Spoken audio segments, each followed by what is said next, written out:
川普的立场非常清楚，从早就向泽连斯基施压，要接受几个基本的条件。所以不管怎么样，有家长或欧洲目前没有什么只能支援乌克兰，不管是现金或武器会有胜变了。但是有一些基本的事情是没有变，那是在乌俄停止这个战争的最关键国家，并不是欧洲国家，还是美国。那泽连斯基也知道这件事情。现在大家包括战场内，还有包括呢全球都在担心的一件事情，就是能源啊。因为呢中东局势动荡，使得全球油气的供应再度出现紧张。那原本呢强硬主张禁用石油，就是俄罗斯石油的欧盟呢，现在出现立场松动啊，开始有一些新的动作。英国金融时报就指出，包括欧盟执委会在内呢，最近他们都要求基辅开放现场查验，要证明乌方确实正在努力恢复石油的流动，但是乌克兰方面呢，立刻就以安全理由拒绝。那没想到呢，就看到了匈牙利就立即扣押了乌克兰国家储蓄银行的7名员工，还有这个在银行运输车上的4000万美元、3500万欧元跟9公斤的黄金。于是呢，泽连斯基呢就改口，赶快表示说，他不愿意重启输油管输送俄罗斯的石油。但有一个前提啊，就是如果欧盟援乌计划因此受到阻碍的话，那这个输油管道呢，可以在1个半月内就恢复运行。而同一时间也看到了，普丁也是放大决，出了一个大招哈，他说用断气要停止供应这个天然气呢给欧洲来威胁啊。所以现在看到，为了这个能源，大家其实都在想自己的利益。对欧洲来讲说，如果真的断了天然气，那真的就是非常非常的吃紧哈。那各怀鬼胎 ，Russ 怎么看各方的盘算？其实很多事情没有因为美国轰炸伊朗有任何变化，那就是说，川普的立场非常清楚，从早就向泽连斯基施压，要接受几个基本的条件，比如说要接受部分国家领土有俄罗斯继续占领了，所以不管怎么样，有家长或欧洲目前没有什么就是能支援乌克兰，不管是现金或武器会有胜变了。但是有一些基本的事情是没有变，那是在乌俄停止这个战争的最关键国家，并不是欧洲国家，还是美国，对，还是美国。那泽连斯基也知道这件事情，所以虽然乌克兰还没有正式接受美国跟俄罗斯的条件，但是你看泽连斯基第一时间就说美国需要什么帮助，我们就愿意提供。因为泽连斯基知道关键也在于美国，关键真的是在于美国，所以欧洲国家他们当然是会考虑他们的能源的需求，但是从另外一个角度来看，冬天不久之后就会结束，所以我觉得能源需求就没有那么像我觉得对欧洲国家来说还是有弹性的时间。可是断气这种事情非同小可哈，就是说你觉得欧洲会不会因为普丁现在祭出这个断气的威胁而降低，或甚至有可能会放弃对乌克兰的支持？普丁也不一定会这样做。他现在是先威胁，对，其实对普丁来说一样。他希望美国可以继续向乌克兰施压，赶快接受条件，因为俄罗斯的立场是，那如果我们真的停战的话，那相关的制裁都要解除了，那我们可以继续输出能源到欧洲或其他的国家，而且没有制裁的情况之下，可以继续输出了，所以我觉得普丁目前他的想法是，我也不要太惹怒欧洲国家了，看看美国川普总统向泽连斯基施压能否成功了。所以欧洲支持乌克兰，或欧洲对乌克兰国家欧洲国家对乌克兰的态度做法等等，我觉得并不是普丁最主要的考量。OK， 所以普丁这么说，其实无非也是希望给欧洲更大的压力哈。但是不管如何，其实从川普的身上呢，大家各国领袖也学到了一件事情，就是面对你的对手，或者说你想要解决的问题的时候，采取一个极限施压，恐怕是一个蛮好的一招。最近泽伦斯基的一番发言啊，也蛮耐人寻味的，因为呢，他最近就证实说，美国希望乌克兰协助保护波斯湾盟国免受到这个伊朗无人机的攻击啊，但基辅方面就提出了一个条件，就是呢，用乌克兰生产的廉价无人机拦截器来交换目前各国库存的爱国者防空飞弹。可是现在中东战场，我们刚才也提到了弹药就是面临吃紧的问题啊，现在最缺的就是爱国者飞弹，不是吗？就确实哦，那乌克兰在反无人机这个部分，我承认，它可能是世界上这个最有作战经验。相关反制的战法战术可能最成熟的国家，毕竟我们看俄乌战场，那每天这个激烈的时候，这个俄军都大量动用飞弹结合无人机，对于乌克兰全境，包括乌西的一些重要城市和军事目标实施攻击。而且我们看乌克兰国防部公开的一些数据里面，它对于无人机的反制或击落数量，其实按照它的公报，好像这个击坠率或防御率也相当的高哦。但是这个部分对于周边的波斯湾国家来讲，只能这个补充部分的需求。反无人机这个部分，你可能有比较好的战法战术，但是实实在在要做到有效防御，其实还是要靠欧美这些防空飞弹、防空武器。也因此哦，这个乌克兰这个盘算虽好，但是对于这个相关国家来讲，可能算一算来讲。你的战术战法再好，结果还是要靠我供应的飞弹。那不可否认的哦，就是随着如果时间这个战事时间加长，而且这个伊朗这种无人机还是持续性的攻击，那对于这个弹药库存，特别是欧美国家的防空飞弹，包括反导飞弹的生产能力相对比较有限，没办法大量短时间快速增加。因此这样的一个供需挤压的效果，自然而然乌克兰可以分配到的弹膏其实更少。自然而然对于乌克兰战场上所谓防空和反导的压力也是与时这个俱增。尤其是俄国在兵役谈判的同时，它可能会施以更大的战场压力，让你在谈判桌上你的筹码更少，你必须要根据他的谈判要求来做一些妥协。因此这个战局打下去，自然而然，其实有人说这个俄国是这个很大的赢家，我认为也确实如此。而且好整以暇嘛，反正现在就是不大量的推进，就是不大规模的推进，但是就是目前只要是维持盛世、维持优势就好。现在中东的战火不断的升温，恐怕也会波及外溢到另外一个战场，也就是还没有结束的俄乌战争。那过去几年呢，乌克兰战场的支撑力量几乎是完全来自于这个西方的军援，像防空飞弹、还有长程导弹、战机武器系统呢，都依赖北约以及主要是美国来供应啊，但现在呢，因为中东战事爆发以后呢，大量的防空飞弹跟拦截系统优先开始被调往到波斯湾，甚至呢有消息指出，美国正在考虑把部分的武器从其他战区调往中东。当然，我们特别提到了南韩的萨德啊，就是其中之一啊，有在考虑跟在讨论中。换句话说，当中东的战火升高的时候呢，乌克兰战场的资源可能得面临重新被分配的命运，而各种迹象也显示呢，乌克兰现在的防空系统已经出现压力了。路透社就揭露，像乌军所使用的 F-16战机，他们在这个飞机上面所使用的 AIM-9啊，就是这个响尾蛇飞弹啊，已经短缺了好几个礼拜。F-16就是乌军的战机，还因此呢被迫得用机炮跟俄罗斯的军机在空中缠斗。好，那现在俄罗斯方面呢，国内也传出了有声音啊，说认为西方被中东现在的战事所连带牵制跟影响，所以这个时候呢，正好是加大对乌克兰战争的力度的时机。那如果真的是如此的话，大使觉得俄罗斯在军事上面会不会有更大动作的推进？您觉得？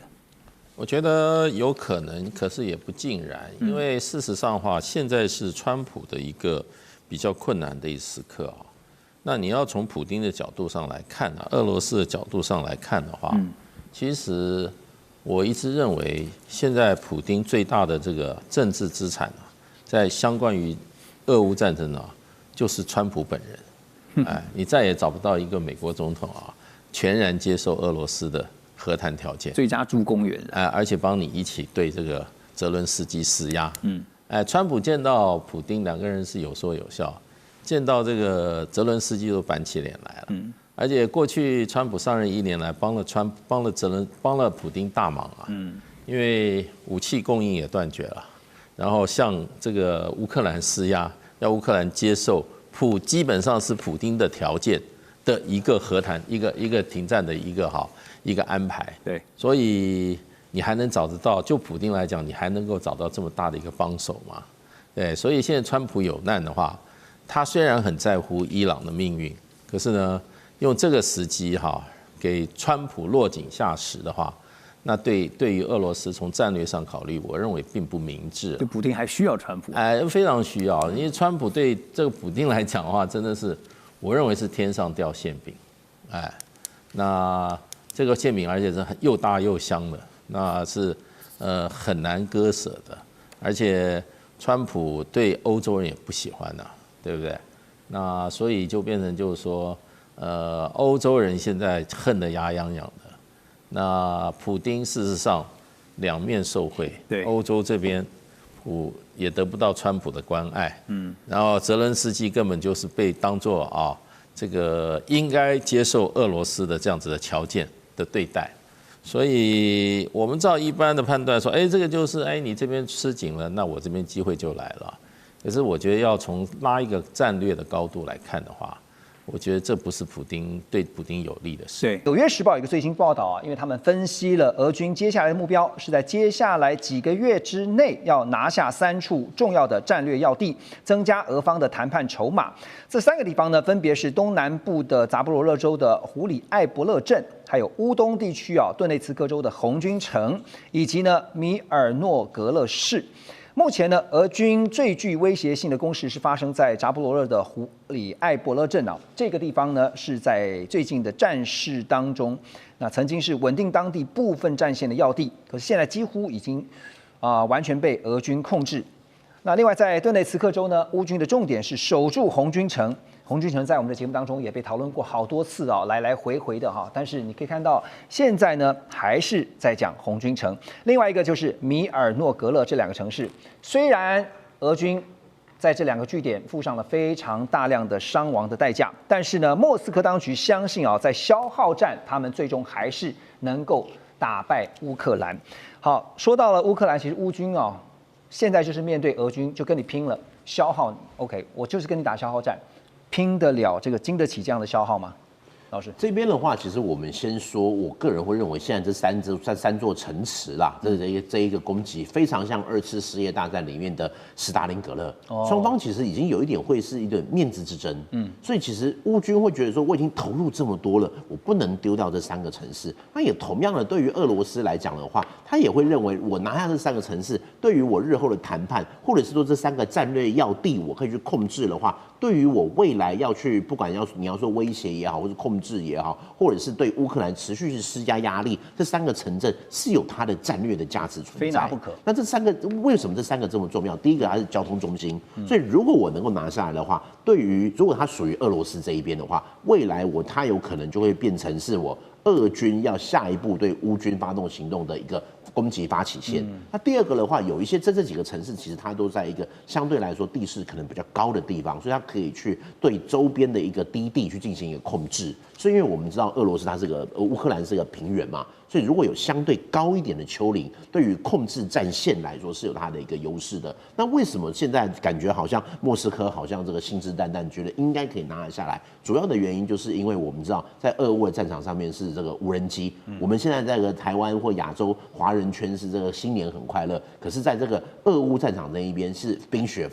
连天，这风雪继续在这样子飘的状况，风雪飘的话，无人机没有办法去做很好的观测，所以这个时候是最好使用步兵去进行战略的战场上战线的撕裂，或者是渗透进去最好的时候。所以其实现在的俄乌战场会变成是一个比较短兵交接。那短兵交接的状况之下，对于缺乏人员补充的乌克兰，自然就处于一个下风的状况了。所以其实对现在来讲的话，乌军他或许必须要去做一个战略选择。3个要全丢，还是我可能丢2保1或丢1保2，他必须要去做兵力的收缩。可是如果今天对于基辅来讲的话，他还是要去执着在这个面子之争，会不会重蹈当年希特勒的覆辙？那时候的一个第6军团其实是有机会撤出来的，可是因为他就要跟斯大林要跟他这个面子之争，导致最后的包路斯，导致最后的第6军团完全部被俄军俘虏。设身处地去想啊，不管现在是俄军也好，或是乌军也好，在这种天寒地冻的环境下，那继续打，然后已经打了，马上就要满4年了。可是呢，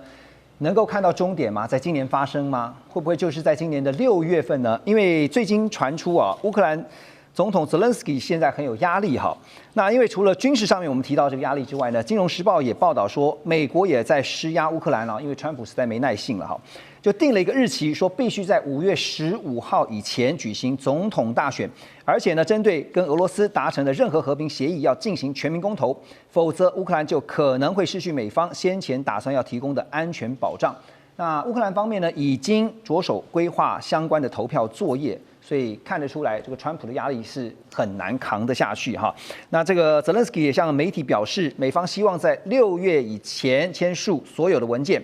为这个2战以来这场欧洲最大规模的冲突画下句点。好，主要也是因为呢，白宫他们表达了要把重心转为到美国11月的其中选举哈，所以要定出一个明确的时间表。所以拉回到现实面，我们来看的就是，其实大家都是各自想的是自己的利益。美国现在想的当然就是不要让俄乌继续影响到年底的期中选举，这对川普来讲很重要。可是现在乌克兰面对美方要求要举行大选，然后呢进一步来进行这个公投哈，如果真的选这个大选，那泽伦斯基选这个泽伦斯基的下场应该大概可以预测会是如何了吧？很多人预测，如果真的要选的话，泽伦斯基可能选不上了。那如果这个预测是真的话，我是泽伦斯基，我一定会先找一个选完之后我要飞去哪里，也就是说我的政治庇护要去哪里。对。那现在看起来，似乎美国不是一个太好的选择。因为如果泽伦斯基在美国，然后一直讲说我就是被川普政府踢走的，然后怎么样，不然我说不定不会输的。那川普11月的期中选举怎么办？所以我觉得，当然大胆的假设啦，泽伦斯基说不定他就在欧洲找一个国家，就继续先比较安全的待着。不过我觉得这是小事啦，重点是你可以看到川普从上任之后，他一直想要终结俄罗斯跟乌克兰的冲突。不只是他诺贝尔和平奖的那个气话或者是那个幻想，而且呢，他现在面临到了11月的期中选举，他必须要端出一些牛肉来，让他的选民觉得这个总统虽然说有时候强硬了一点，但是呢，他帮我们做了一些事情。所以俄乌的这个结束呢，对美国其实是好的，因为第一点，美国就不用再提供太多的援助进入到乌克兰，或者经过欧洲转手到乌克兰。对。第二点，各位还记得，如果去年4月那个协议，大家还记得内容的话，就是乌克兰跟美国的矿产资源协议。里面其实川普是用一个投资的角度，对乌克兰未来的这些矿产，美国要怎么跟他合作，然后美国现在给乌克兰的这个资源要当做投资的一部分，等等等等等等的。也就是说，就算乌克兰割地让了，签了合约，但是他以后还要透过这些协议，把一些资源或者一些金钱赔给美国。对，我用赔这个字啊。所以对美国来讲，结束之后，我又可以减少对乌克兰援助，我还可以从乌克兰这个矿产协议这边继续赚我的钱，何乐而不为？那诺贝尔和平奖算了，好，川普我不知道他今年会不会继续试吧，但不管怎么样，这些都是川普为了要达到他的战略、政治或个人的目标所要推的。如果停火的话，今年诺贝尔和平奖真的蛮有希望的。没错，所以为什么川普不推呢？好，那到底这个6月会不会画下句点？这个泽伦斯基自己都讲了，川普希望是5月选举，6月画下句点嘛。那这个川普确实也威胁了乌克兰说，你再不配合的话，我就停止给你的援助。对。那对泽伦斯基来讲，他之所以能撑那么久，除了他国土的广大之外，当然他人民一开始比较高的抵抗的意志也是有帮助的。但是到现在呢，抵抗的意志根据民调的看起来似乎也不是那么的高了。再加上这些外国对乌克兰的军援受到美国的掣肘，也逐渐的有减少的趋势。那泽伦斯基还剩什么？就剩一个人，一个公众形象，一个受害者的形象。所以我觉得泽伦斯基现在他必须要思考，就是选完之后，如果他有个安全地方走，他就走了。甚至他在这些欧洲国家到处演讲，这个演讲费是不少的。不过他也要小心被暗杀，所以要到个安全的地方，所以要让他真的是人身安全是被保护好的。对啊，所以那其他的话，那只要能够安全下庄，我觉得泽伦斯基他撑这么久，我觉得对他的支持者来讲，仁至义尽了。对啊，现在其实欧洲也非常清楚这一点哈，但是你说欧洲又能使得上多少力呢？啊，那当然这个俄罗斯啊，现在除了在西线这边跟持续跟这个乌克兰在作战以外呢。那在远东地区啊，北方四岛这边的俄军呢，也从2026年一开始呢，就举行了连续3个月的实弹军演。我们回顾2025年呢，俄罗斯分别在4月、6月、7月、8月到9月，还有10月到11月，都在北方四岛附近的海域进行实弹演练。那频率真的相当的高，所以呢，日本政府很担心，多次表达抗议，但是都只能透过外交管道去表达严正抗议。那日本首相高市早苗呢，在2月7号北方领土日这一天呢，参与了北方领土返还要求全国大会的时候呢，对于俄方的频繁军演，他表示说，战后80年过去，北方四岛领土问题仍然没有解决，和平条约也没有能够缔结哈，他觉得很遗憾，也知道这个责任很重大哈，所以。俄罗斯这2年频繁的在北方四岛进行军演，他要威慑日本的战略用意是什么呢？蔡老师怎么看？他也希望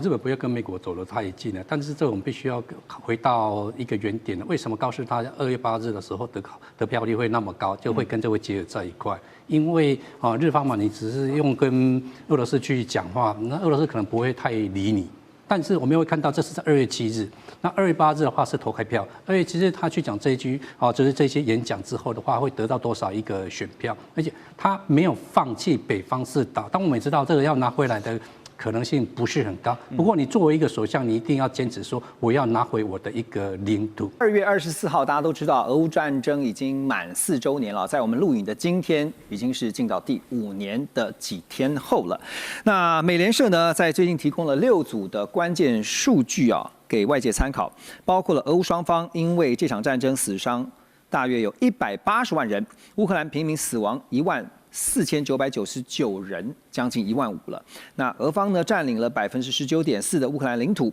俄军攻击乌克兰医院高达2881次。盟军对乌军的军援呢降幅是13%，还有590万名乌克兰人因为这场战争而逃往国外。确实啊，这个人民的出走对于乌克兰来讲是非常大的损失。法国总统马克宏在2月26号则表示说，这场战争正演变成莫斯科的3重失败，因为他说呢，俄军伤亡人数高达120万，这是2战以来俄罗斯最惨重的伤亡，这绝对不是胜利，而是俄罗斯在军事、经济跟战略上的全面溃败。这场仗不但没有能够削弱对手，反而让北约更加巩固，彻底暴露了旧时代帝国主义的脆弱性。但乌克兰何尝不是啊？因为这场战争，乌克兰的伤损恐怕呢比俄罗斯还要多。总归那句话，战争没有赢家。所以马老师怎么看啊？现在陷入谈判僵局的俄乌双方啊，他们现在要讨论的就是说，现在可以谈，可是就是因为领土问题谈不拢，好，这个一直陷入一个僵局。可是必须也要想，接下来再谈也没有结果，我们必须各自去考量到的损失跟那个停损点。那些因素是什么？首先就是其实谈判最近应该都持续在进行，然后 Donald Trump 在今年应该下重手，就是说，因为川普希望在6月之前可以先结束，因为美国下半年要开始这个期中选举越来越近了哦，所以川普现在有点急。但是就像主持人刚刚讲，其实领土问题要解决的确非常困难，但是在过去的这段时间里面，整个乌俄战争除了刚才乌克兰跟俄罗斯双边的伤损之外，我觉得它对全球带来的影响是持续的。那第一个，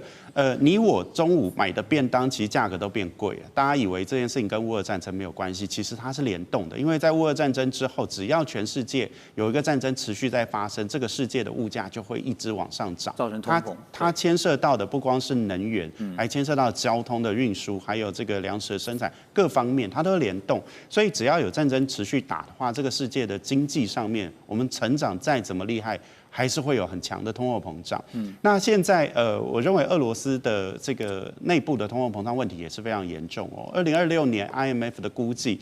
俄罗斯的经济成长大概在0.5到1.5之间，可是它通货膨胀4%，换句话说，它相当于在承受着年成长率负成长3%的这个困境，所以压力应该是很大。那乌俄战争，我认为第二个对全球的影响是，当这个世界上有大型战争在发生的时候，其他国家蠢蠢欲动的可能性是比较高的。在2022到2026，大家可以细数一下，包含以哈冲突、以伊的冲突、亚塞拜然的冲突，然后还有包含这个土耳其跟这个以色列之间的冲突，还有太检的冲突。然后还有阿富汗跟巴基斯坦的冲突，这些冲突你不要看起来好像没有联动性，在我看来，当这个世界上有大型战争发生的时候，这些国家会想说，哎，那我也来试一试。所以你会感觉到从2022年以来到现在，整个世界局势，特别在和平这个议题上面，其实是不安的。所以这2个议题会持续的影响全世界，不管是经济的通货膨胀，或者是战争的蠢蠢欲动。我觉得这个应该是全球得要共同关注、持续关注的这个现象。现在有一个关键就在于说，俄罗斯也好，乌克兰也好，都在认为啊，在这场消耗战，因为现在已经进到了几乎是消耗战。这个球赛下半场的时间，都认为对方一定耗不过的，所以我一定能够跟他比底气，我是能够撑得过去的。可是现在就是陷入一个僵局。战场上面，我们来看一下实际的状况是如何啊？因为这个战争研究所有分析，俄军开始准备要发动另一波，就新的1年度的这个春季攻势啊，就在顿内茨克州的要塞带要发动2026的春季攻势。准备期间呢，也先部署了火炮跟无人机，炮击了要塞带的北端，距离前线14公里的据点叫做比连克这个地方。那在完成了准备阶段之后呢，俄军最近可能要发动地面攻势，要在这个要塞带的南端呢进行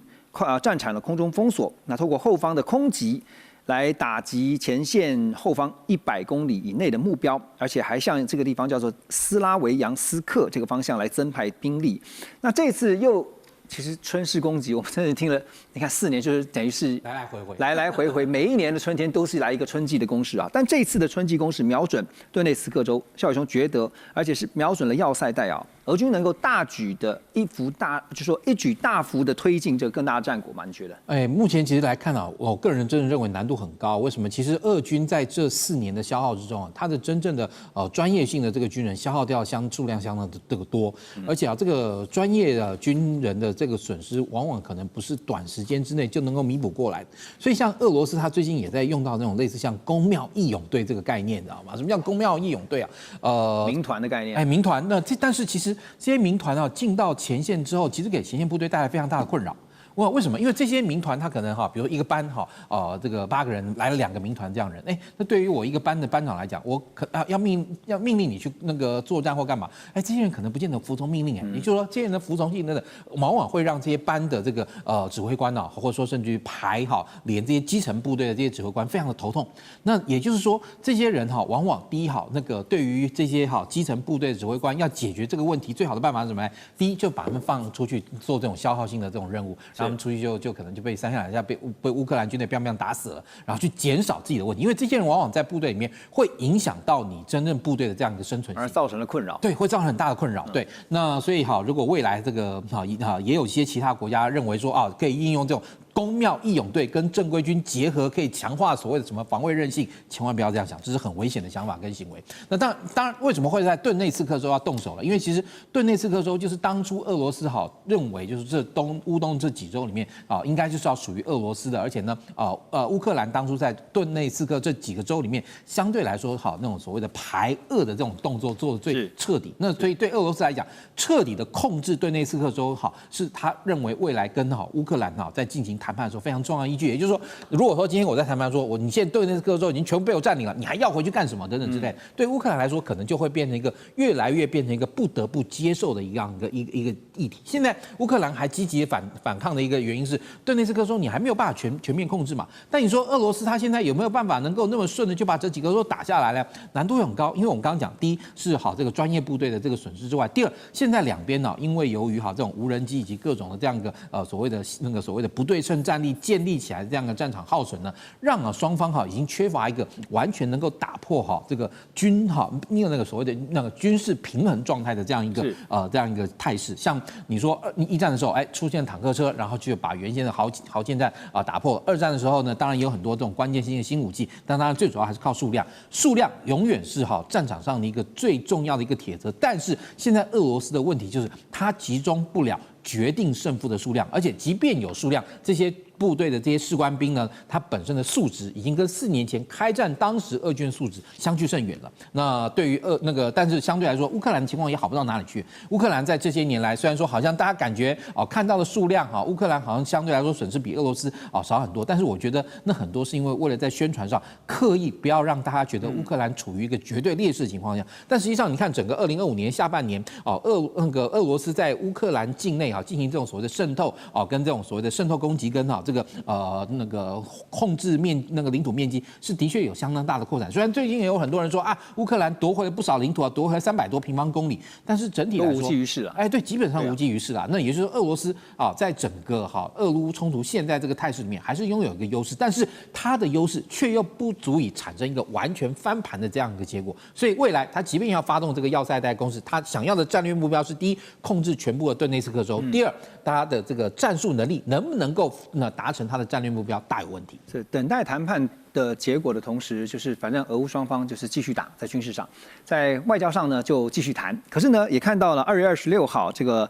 美国介入，就是由特使呢来介入斡旋这个俄乌双方的和谈这个部分呢，结束了日内瓦的会谈之后呢，也听到了乌克兰的总统泽连斯基，他就表示说呢，他预料也预期下一轮3方谈判会在3月初在阿布达比举行。那法新社也报道说呢，虽然这个没有针对领土这些关键议题达成共识或做出妥协双方都是但是泽连斯基呢也打算呢，他有谈到打算在3月在阿布达比要准备领导层级的会晤，言下之意就是如果能够见到普丁是最好，可是普丁会愿意见泽连斯基吗？所以现在回到了一个好像鬼打墙的局面就是为了领土争议大使看似无解但在无解当中有没有可能有一线的解方，或者说要等到一个什么样的 timing， 这个 timing 也好，或者变数也好出现以后，这个局才会往前再进一步。川普是很喜欢用所谓的这个 time pressure， 就是时间压力来给这个谈判的对手一个压力。那1个月以前吧，泽连斯基他讲了，他说川普跟我讲说6月以前要搞定了，6月是 deadline， 你如果过的话，那就不行了后果很严重。川普一定是这样讲。那所以我觉得现在比如说就川普来讲的话，他这个3个难搞的事第一个委内瑞拉搞定了，现在就是伊朗，大概也很快就会有一个结果那接下来我认为就是俄乌战争了。俄乌战争它划在6月，时间很快在这个月2月24号呢，俄乌战争就要满4周年了。这个礼拜俄乌的局势有一个惊人的发展就是《金融时报》报道说呢，华府正在向基辅方面呢施加庞大的压力，主要呢是美国的特使 Witkoff 跟川普的女婿 Kushner， 那么他们领军之下呢，要求乌克兰方面必须在5月15号这天以前完成投票。不只是大选，也要包括了公民投票。那否则，美方承诺的安全保障恐怕就要落空了。乌克兰方面则强调呢，为了确保公投的公正性，投票期间必须要全面停火。那也坚持呢，在美国还有伙伴国家的安全保障到位之前，不会达成任何协议。这感觉好像就是陷入到一个无限循环，就是那是你的问题，然后你说是我的问题就2个鸡生蛋，蛋生鸡。那基辅智库的这个 Opera 的董事会主席，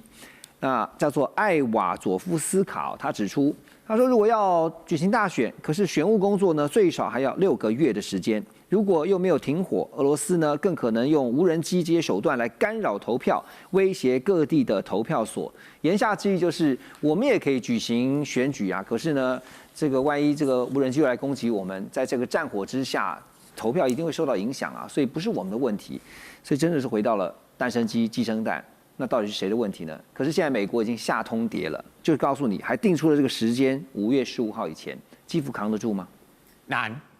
真的很难。所以就是按照美国设定的日期，得开始筹办选举投票的相关事情？或许会拖几个月了，但是不得不在短期之内，那所谓的短期之内是半年或是3个月或半年左右的时间，目前是不知道。但是美国的意思是你 Zelensky 你不能一直像我们说，你这个公投或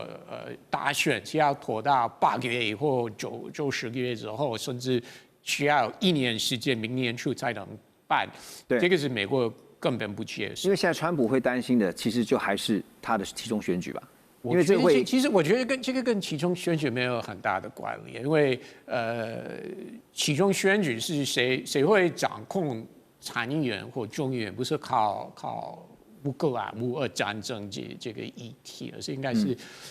生活费经济相关的经济国内议题为主了。但是川普因为他个人的因素，因为他从竞选到上任，他说这个问题我1天之内会解决，面子挂不住。对，那已经是1年多了，而且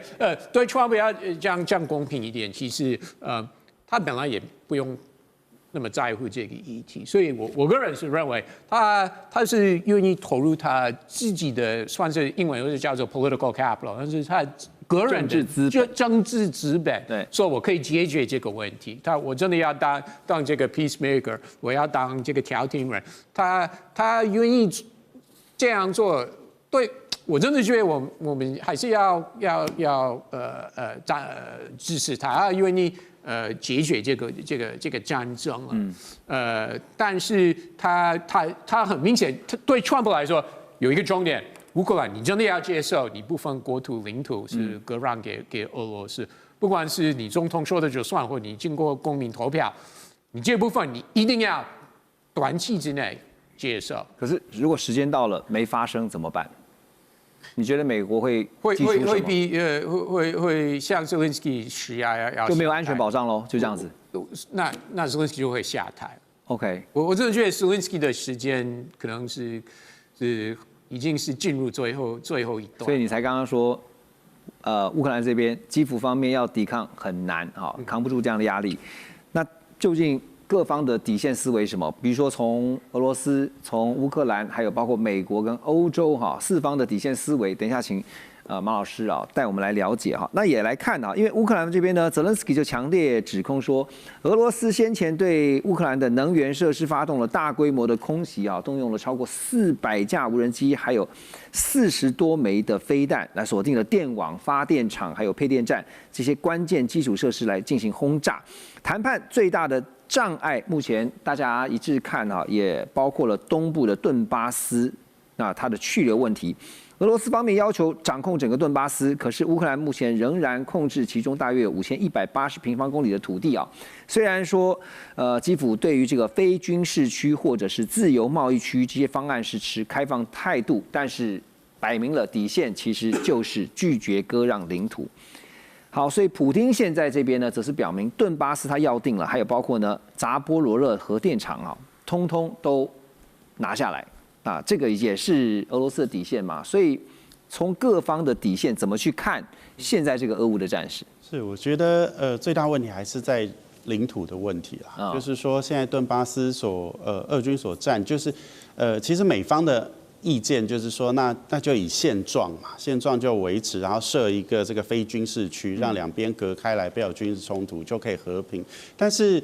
乌克兰最新的民调出来，大概可以支持领土变更，大概还是40%，这40%是比过去多，但是你要想，大概还有5、6成的人是反对的，所以泽连斯基在让领土这件事情上压力非常的大。那要让还有第二个层次的问题，就是说你的非武装区谁去监督？到底是那如果动武的话，谁来惩罚的问题？那这些东西都非常难谈妥啊。不过看起来川普应该是非常的急切啊，就是这个5月15号已经射出来，他看起来他的盘算是这个协议出来以后，在泽连斯基下台以后，让乌克兰有个公投去追认这个和平协议的这个合法性哦。这个感觉上川普的布局是这样，但是在大年初一，就2月17号，美俄乌三方他们会再会谈。那这一轮，因为上一轮的会谈双方释出善意，主要是314名的这个这个等于俘虏交换。那我觉得双方有感觉上有意愿要和缓这个现在乌俄战争或暂停